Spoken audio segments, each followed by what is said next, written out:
मैंने करीब से 6 फीट से गोलियां देखी।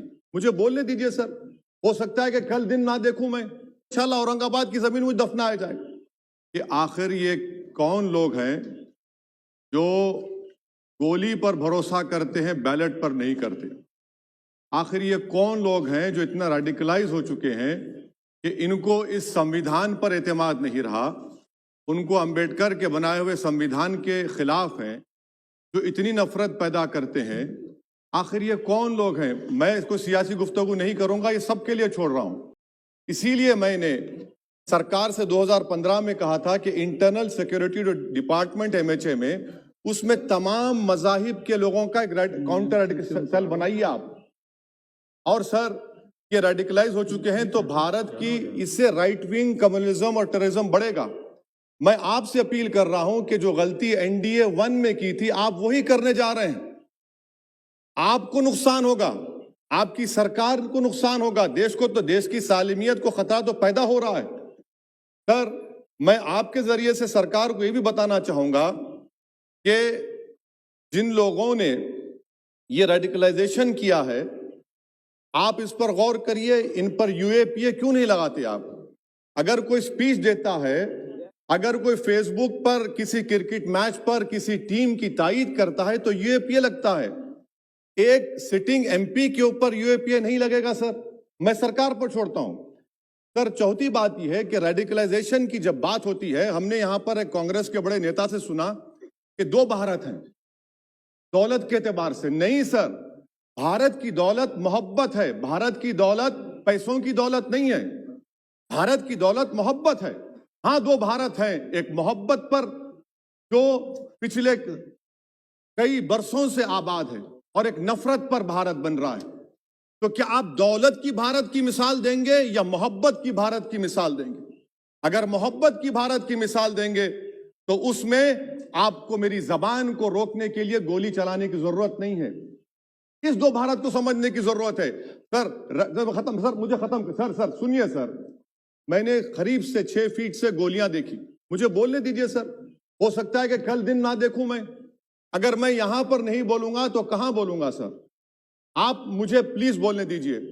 सर, मैं आपसे गुजारिश ये करना चाहूंगा कि आप हरिद्वार में, रायपुर में और इलाहाबाद प्रयागराज में मेरे बारे में क्या कहा गया, आपके नाईबी की रिपोर्ट है ना, आप क्यों छुपा रहे उसको?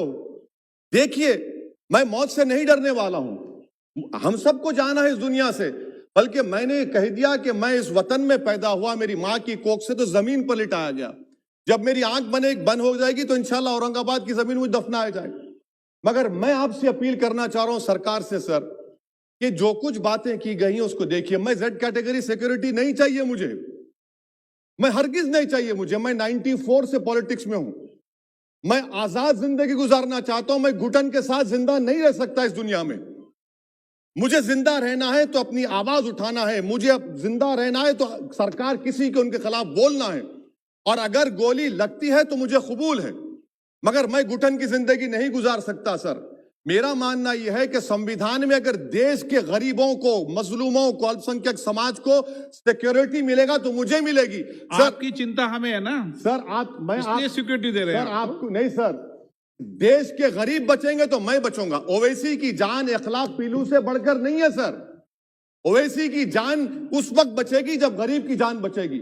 इसीलिए मैं आपके जरिए सरकार से अपील करना चाहूंगा कि सर, इस नफरत को खत्म करिए, इस नफरत को खत्म करिए और इस पर आप गौर करिए। मैं नहीं लूंगा सिक्योरिटी, मैं जेड कैटेगरी नहीं चाहता हूं सिक्योरिटी। मुझे ए कैटेगरी का शहरी बनाइए आप, मुझे एक कैटेगरी का शहरी बनाइए ताकि मेरी और आपकी जिंदगी बराबर हो।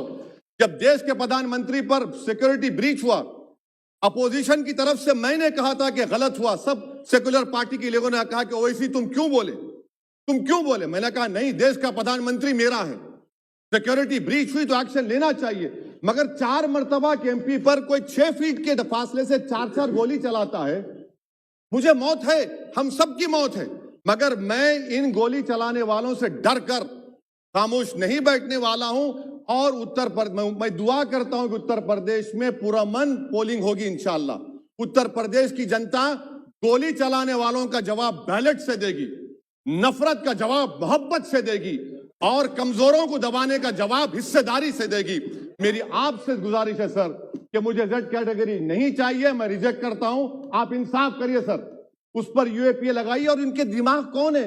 2 लोग रेकी करते हैं, उनको मालूम कि मैं मीरठ किठौर से आ रहा हूं उस टोल गेट पर, और 6 फीट के फासले पर गोली चलाते हैं। तो आप देख लीजिए सर, आप सरकार के हवाले, अगर आप इंसाफ करना चाहें आप इंसाफ कर सकते, मगर रेडिकलाइजेशन आपको नुकसान पहुंचाएगा और इससे राइट विंग टेररिज्म बढ़ेगा। शुक्रिया सर।